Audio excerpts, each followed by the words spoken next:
Naghahanap ka ba ng murang transient house dito sa Baguio na meron ng CR at gusto mo ng tahimik na lugar, mga kaumpay? Dito lang yan sa Oyo 549 Saji Building, Baguio, Benguet. Mainam ito mga kaumpay, lalo na pag nakamotor ka. Merong 10 minutes ride mula Burnham hanggang dito mga kaumpay.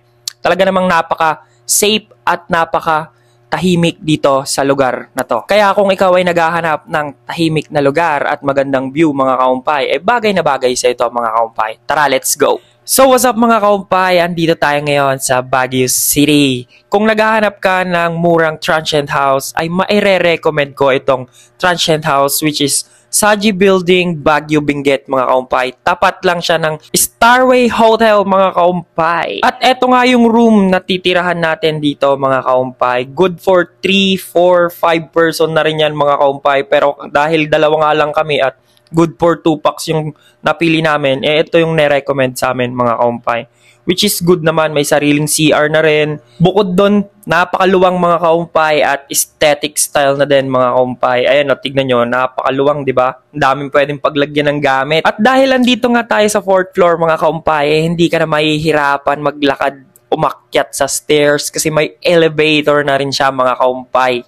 Oh, 'di ba? Perfect na perfect lalo na pag tinatamad ka ng maglakad, 'di ba? At syempre, dumako naman tayo dito sa sala nila mga kaumpay, naglalakihang figurines, ang ganda ng style, napaka-peaceful talaga. Tignan mo naman mga kaumpay, oh, 'di ba? At talaga namang mag-e-enjoy at marirelax ka dito mga kaumpay. Pero hindi pa siya nagtatapos dahil kung mahilig ka naman magluto, proceed naman tayo sa kitchen nila mga kaumpay. Tamang-tama ito mga kaumpay para sa mga katulad natin na nagtitipid para naman sa ganon makamura 'di ba dito sa Baguio. Kompleto na yan mga kaumpay, may mga rice cooker na rin diyan, kaserola, may ref na rin sila. Kung gusto mo manood ng TV, pwede na rin.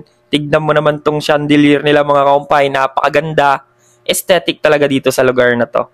Talagang highly recommend ko dito mga kaumpay. Dahil sa sobrang lawak nga ng lugar na to mga kaumpay at talaga namang mabibighani ka sa sobrang laki, meron na rin tong lababo dito sa may labas mga kaumpay. Para naman sa ganun hindi kayo nagsisiksikan mga kaumpay pag naguhugas. At meron na rin siyang extra na 2 CR mga kaumpay kapag naliligo pa yung kasama mo sa kwarto. 'Di ba? Amazing! You know? At habang nag-aalmusal ka naman sa umaga mga kaumpay, ito yung spot na makikita mo mula rito. Naglalakihang mga gusali mga kaumpay at fresh na hangin. Napakaganda ng view, napakaliwalas mga kaumpay. Talagang marerelax ka talaga pag nakita mo yung view na to. Kahit sino naman, aminin naman natin, 'di ba?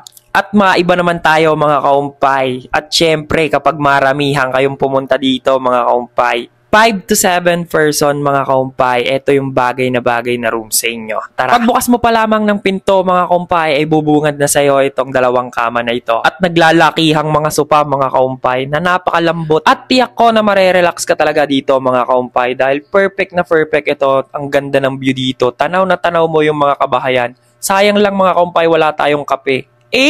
At dito naman sa kabila mga kaumpay, pang family bed na napakalaki talaga mga kaumpay. At tabi nito, meron rin naman pang single bed mga kaumpay. Pero good for 2 na rin yan mga kaumpay. Panalong panalo to pang pamilya mga kaumpay. Meron na rin silang TV, electric fan. Pero bukod doon, pwede ka naman mag-request ng electric fan. Sabihin mo lang doon sa information desk mga kaumpay. At kung nababahala ka naman dahil marami kayong gamit mga kaumpay, ito yung sagot sa katanungan mo. Halika, dumaya ko tayo dito mga kaumpay. Andito na rin yung CR nila na 2 mga kaumpay. Meron na rin ditong jacuzzi kung gusto mo. Oh, di ba? Napakaganda mga kaumpay. You know, dagdag mo pa tong lababo nilang napaka-aesthetic. Ang ganda sa picture mga kaumpay. Solid! At nabanggit po natin kanina na napaka-peaceful po dito sa lugar na to mga kaumpay dahil dun po sa ordinance nila na bawal lang maingay. Kasi marami pong mga boarders dito na mga nagre-review para sa kanilang let exam at board exam mga kaumpay. Kaya kung mapapansin nyo mga kaumpay, parang marami ang office dito mga kaumpay dahil kanya-kanyang sulok ang kanilang pwesto mga kaumpay. Kaya kung gusto mo ng tahimik na lugar at peaceful na kapaligiran mga kaumpay, ay highly recommended ko ito.